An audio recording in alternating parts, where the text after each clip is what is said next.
Good morning everybody, this is Lara with your daily analysis for Bitcoin, Ethereum and XRP.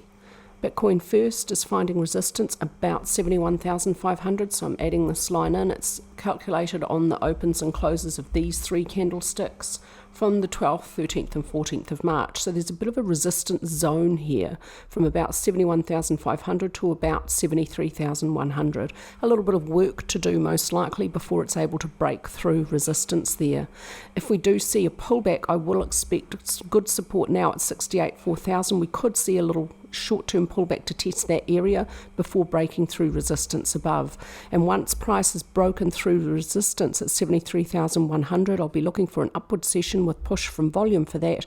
If we get that, that'll technically be an upward breakout, and I'll then expect some energy to be released to the upside. Yesterday's candlestick completes as a small doji at resistance. It's green, a slight decline in volume. It looks like this is just a little pause at resistance before a breakthrough. ADX continues to decline, getting down to a nice low level. The DX lines are whipsawing. This is a typical look of ADX when price is consolidating or in flux from a change from a trend in one direction to the other. The pullback has brought RSI nicely down into neutral out of overbought, where it exhibited double bearish divergence. That was followed by a pullback, so the bearishness of this signal is now likely resolved. RSI remains neutral. There's plenty of room for a trend to develop in either direction. Money flow also neutral, plenty of room for a trend to develop. ATR for the last two sessions showing a slight decline, a little bit of a decline in volatility as price pauses at resistance. That's normal behavior. Overall, my analysis of Bitcoin remains very, very bullish, but price doesn't move in a straight line. There will be pullbacks and consolidations along the way,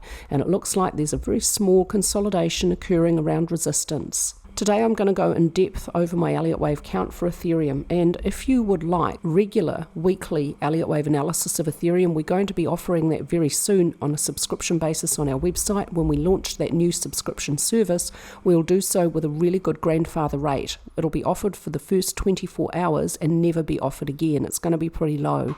If you want to take advantage of that, click on the link below and sign up to our notification list. We will email you before and on the day when we launch that service. The big picture Elliott Wave count for Ethereum, using all the data from its inception back in 2015, from this low to this high, I am seeing a really good looking 5-wave impulse. This has a beautiful fit as an impulse.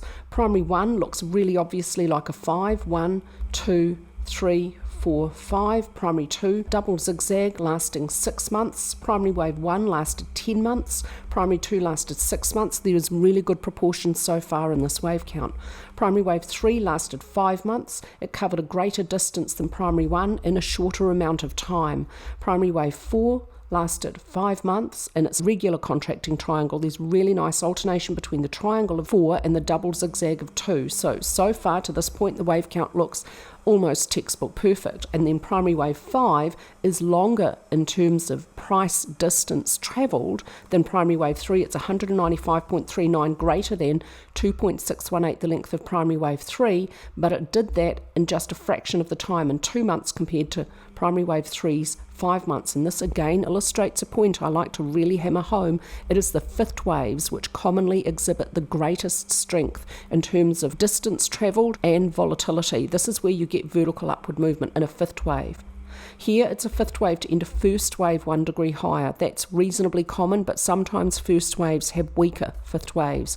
But a fifth wave to end a third wave 1 degree higher is almost always the strongest portion of upward movement. Here's a really good example. Primary wave 3 has intermediate 1 short, intermediate 2 deep, intermediate 3 a lot longer than 1, intermediate 4 brief and shallow, and intermediate 5, the vertical upward movement, covers a much greater distance in terms of price, 373.86, compared to intermediate 3, 47.13. Whereas primary wave 1, we have intermediate 1, 2, 3, 4, 5. This fifth wave is shorter than the third wave, and it's not as strong. The strength within primary wave 1 is within intermediate 3, but within a third wave it's almost always the fifth wave which is the strongest portion. That means I'm going to be expecting vertical upward movement at the end of primary 3 and at the end of cycle 3. Vertical upward movement lasting between 2 and 5 weeks most likely.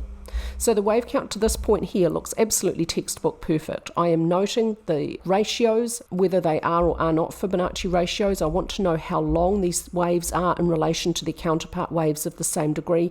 That's the information I'm using for these calculations of not targets, ballpark figures of where these bigger third waves now could go. So we have an impulse complete here, looks textbook perfect, followed by a deep double zigzag, a 94% reduction in market value. This is a huge bear market, and it lasted just short of a year. This impulse for cycle wave 1 lasted 29 months.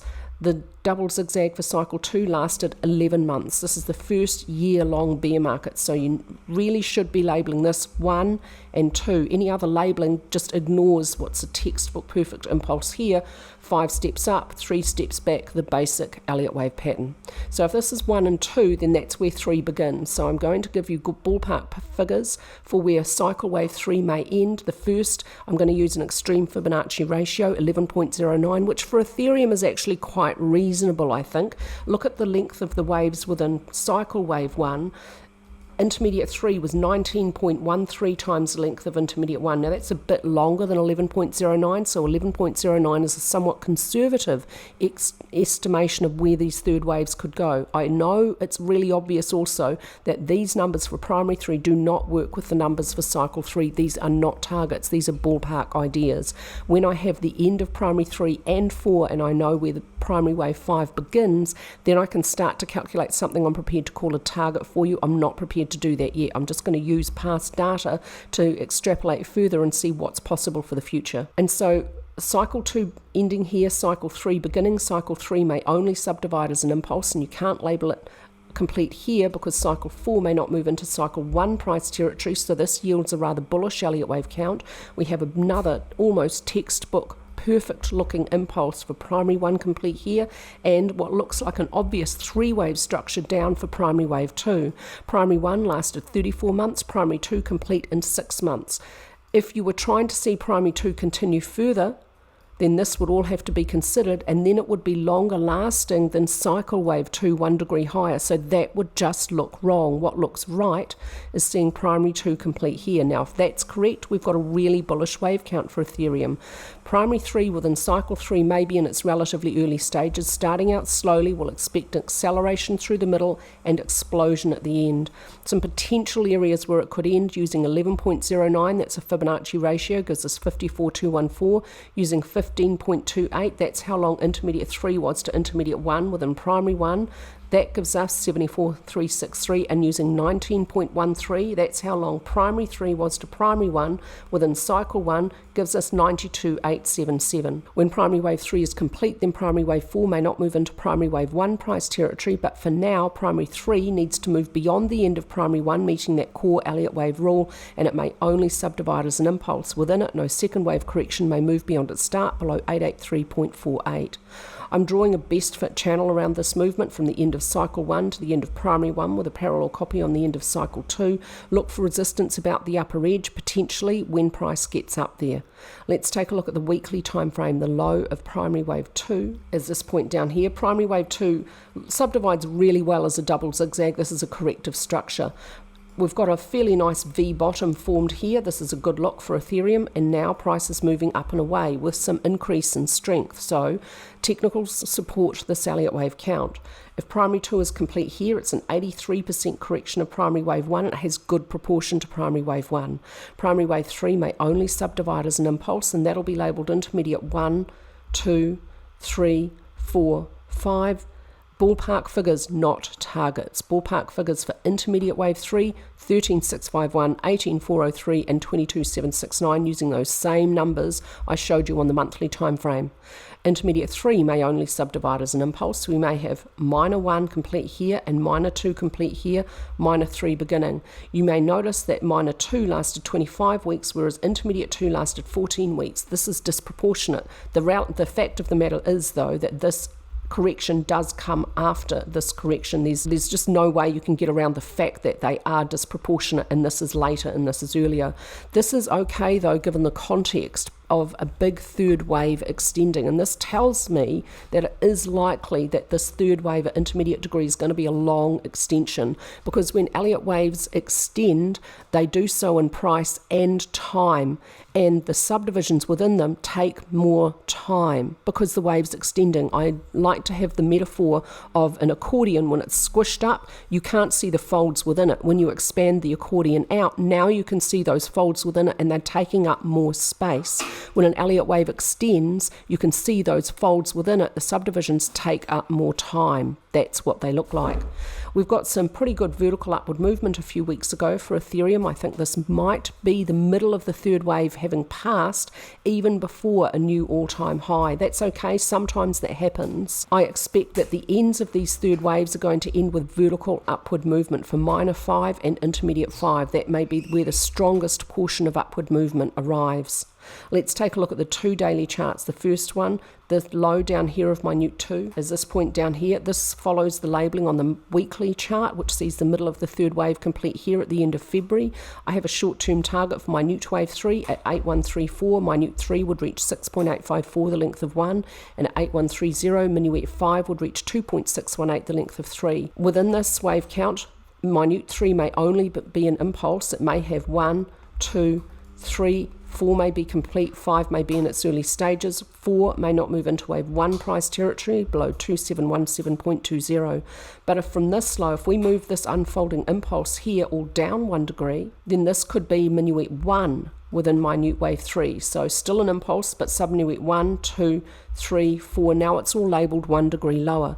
When minuet wave 1 is complete, a following correction for minuet 2 may not move beyond the start of 1 below 2092.33. For the short term, the target is different now. The target is 4886 for subminuet 5 to reach equality in length with subminuet 3, expecting an extended 5th wave. Technicals on the daily for Ethereum, it's finding support resistance about 3580, closed above that yesterday, so that was resistance, now turning to support.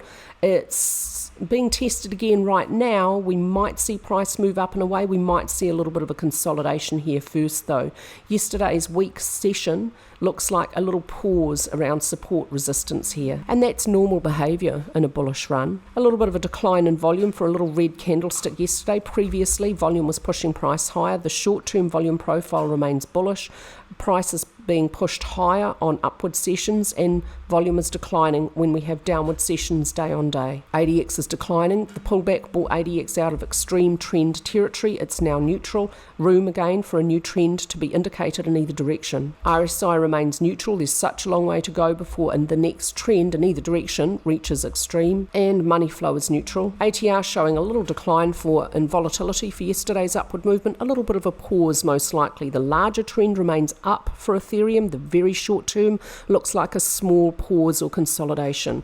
Overall, I am still expecting upward movement for Ethereum. 2 very short-term Elliott Wave counts for XRP. I did go over my full Elliott Wave count, monthly, weekly, daily charts, and an alternate on the monthly in yesterday's video. If you want to have a look at that, click through and find yesterday's video. For the very short term, a first wave leading expanding diagonal could be complete here, followed by a complete zigzag for a second wave, 5 steps forward, 3 steps back, 5 steps forward should then continue. Within minute 3, no second wave correction may move beyond its start below 0.5689.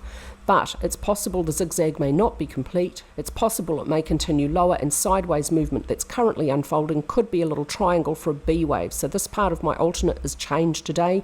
Yesterday I considered an expanded flat, but now with a bit of downward movement here, it looks like maybe a running contracting triangle or running barrier triangle may be unfolding. This expects D to continue lower, may not move below the end of B, and then E to continue higher, may not move beyond the end of C to meet all of the rules for a contracting or barrier triangle. When the triangle may be complete, a downward breakout would be expected for minuet C to move at least slightly below the end of A, or at least reach the same point as A at 0.5868 to avoid a truncation. Truncations are very rare. Minute 2 may not move beyond the start of 1 below 0.4883. When this zigzag for this alternate idea may be complete, the upward trend for XRP would then be expected to resume. So the wave counts are the same for the midterm, but they just differ for the very short-term outlook. Technicals on the daily, a pennant pattern could have completed. We could be seeing a downward breakout today, but we might need to be a little bit patient and redraw that pennant trend line. I'm going to leave it here for now and consider maybe the pennant is completed, and if the current session closes below and we see a bit of push from volume or any strength to the downside, then we could see further downward movement for a pullback to continue. I think the target from the pennant's too low though. 0.4478 is the target I calculate, but that may not be reached because there's decent, still fairly strong support in the 54 to 55 cent range. The last completed upward sessions, day on day, volume was pushing price higher. Day on day, volume is declining as price falls. Price is falling of its own weight. Volume to the downside is really weak. I don't think we're going to get much of a pullback. I think overall that main Elliott Wave count looks more likely. ADX today for XRP gives the strongest signal it can give, and it's bullish. When the ADX line comes up from low levels, which is below 15, and below both DX lines, when it reaches 15 with a positive slope, it tells us there is a new trend in a very early stage. The positive DX line is above the negative, the new trend is up. I'm going to give a lot of weight to this ADX signal. This is the strongest signal it can give, and it expects the main Elliott Wave counters most likely. RSI is neutral, plenty of room for a new upward trend to continue. Such a long way to go before it reaches extreme. Money flow also neutral, a long way to go for this very early stage in a trend. This is a really, really bullish look for XRP. That's it from me today with your analysis. I hope everyone's having a lovely day.